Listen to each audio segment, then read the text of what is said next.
dV is determined. So the fundamentals of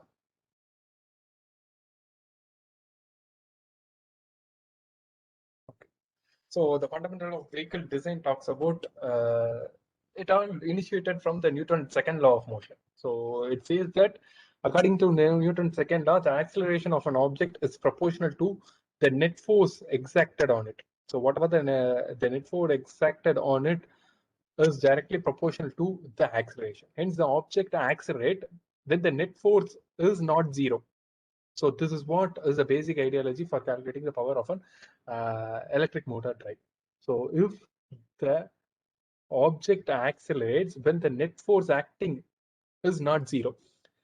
If it is exactly zero, then there is no need of acceleration. The acceleration would be constant. And when it falls below, you will start to get decelerate. And when you exceed, you will get acceleration. So the basic ideology is think about you are climbing a slope like this. So in the initial case, when you are just driving the bicycle, you need to give additional amount of force to propel your vehicle. But after you reaches the tip point and when you start to degrade or decelerate, still certain point you need to give acceleration, and after that you doesn't need to give any acceleration. So at one particular point, your acceleration will become zero, and then your acceleration would keep on increasing. So this what need to be understood very clearly. In a vehicle, several forces act on it, and the net or the resultant force governs the motion according to the Newton's second law. So the forces are the aerodynamic force, the acceleration force, the rolling resistance force, and the traction force.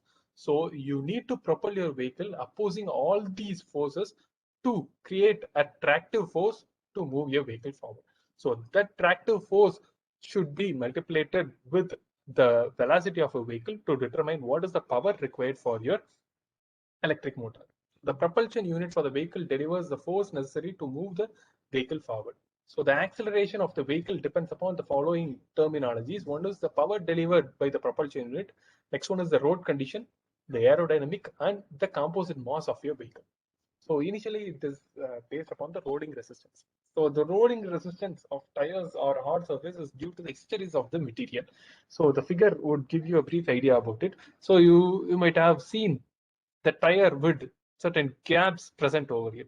So it will be trying to compress the air inside it, and once it moves further, the compressed air would move away.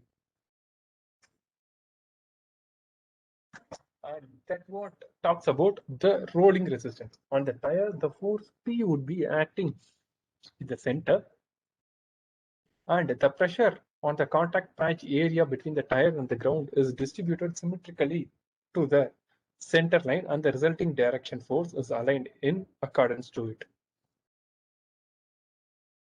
So assume you are traveling in a car like this, which is at a velocity of 0 km/h in an horizontal direction, and even when the speed get increased, the rolling resistance won't get increased because the rolling resistance is irrespective of the vehicle speed.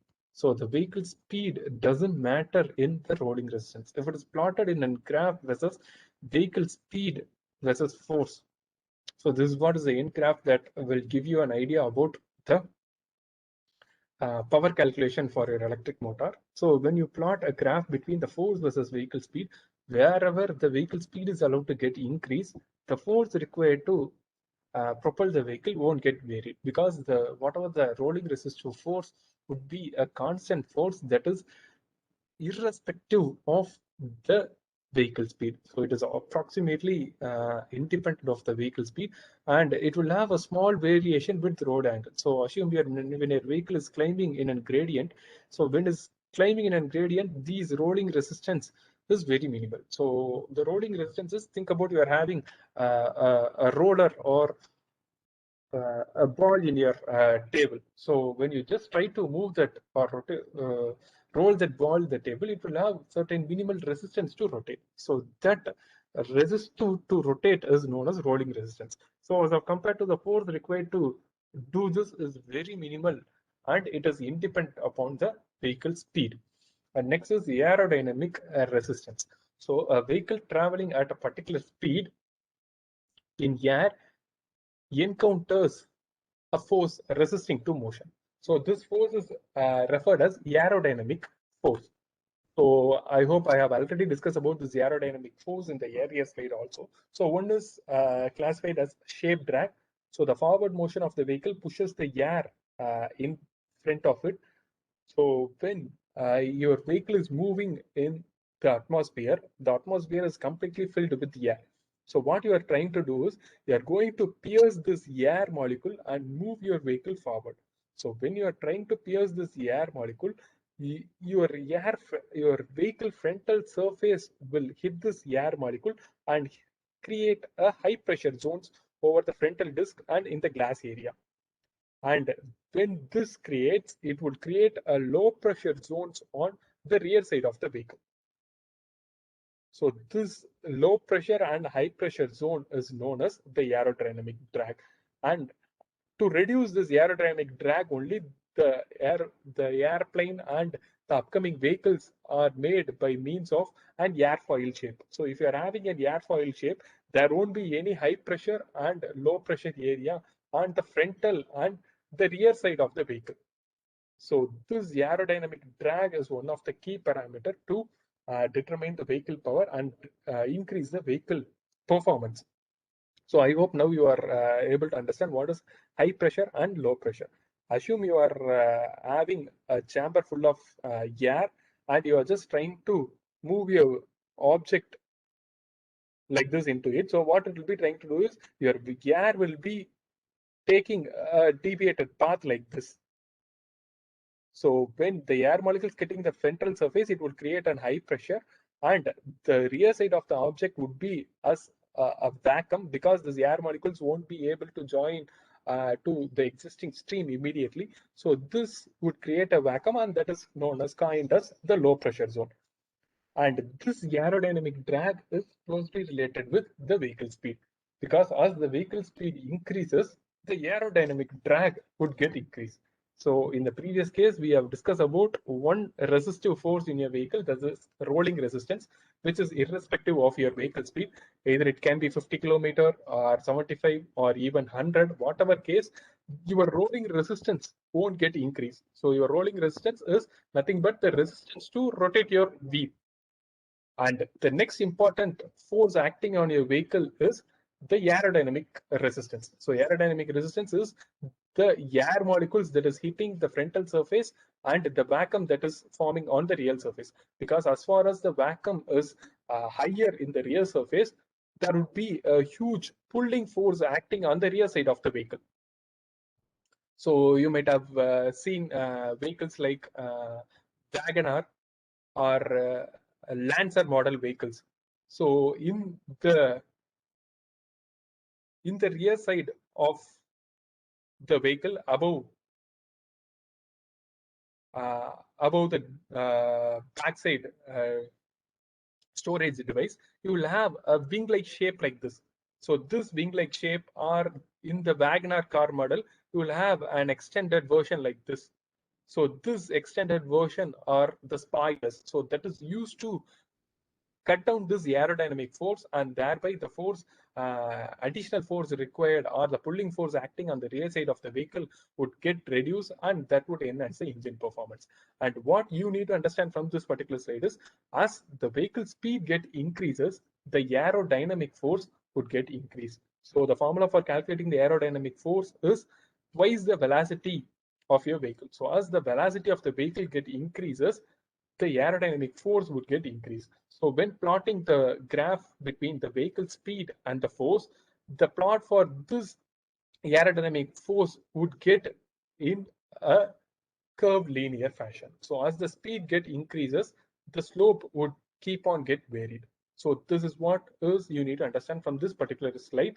And when you try to combine both these as a single plot, that is versus vehicle speed versus force for a rolling resistance, it would be constant for all your vehicle and all the speed ranges. And for aerodynamic resistance, as the vehicle speed get increases, the resistance of your aerodynamic force would typically get increased.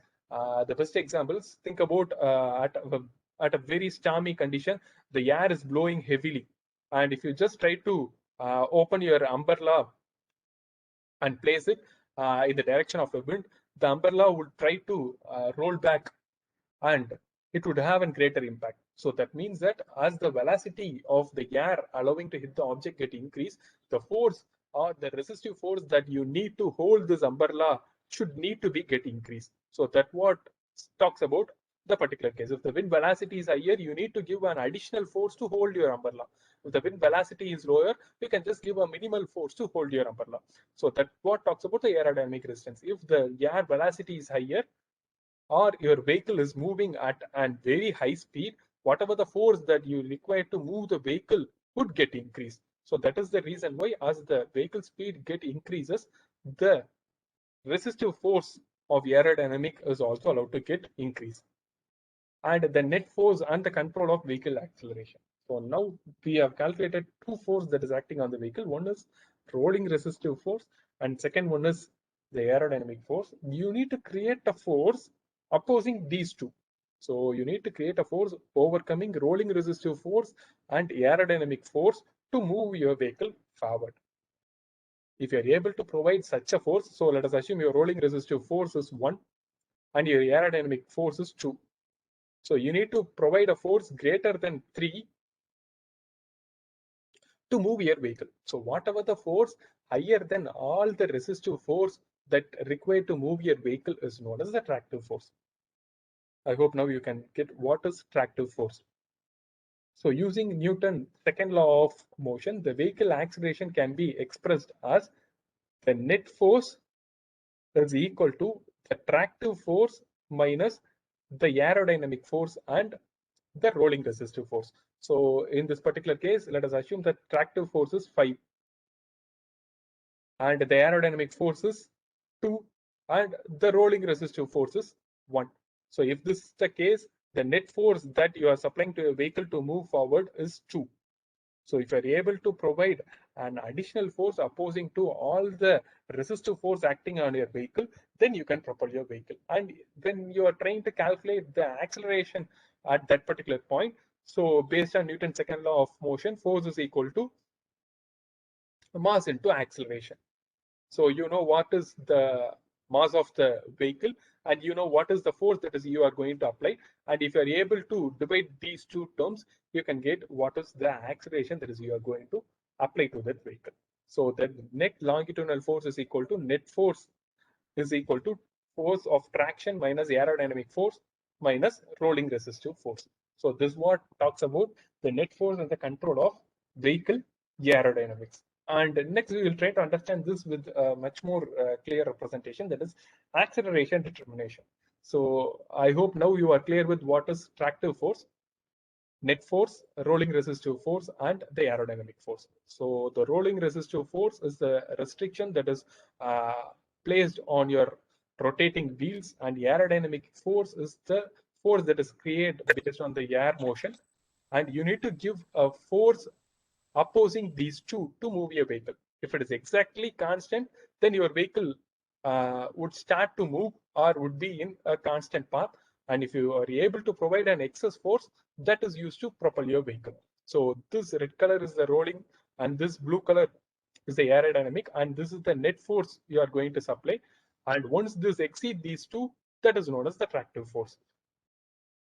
When we just try to plot all these terms in a single graph, and this red one is the rolling resistance and this blue one is the aerodynamic resistance, you need to supply a combination of power opposing these two, that is blue and red. So anything apart above this blue color line would allow your vehicle to propel.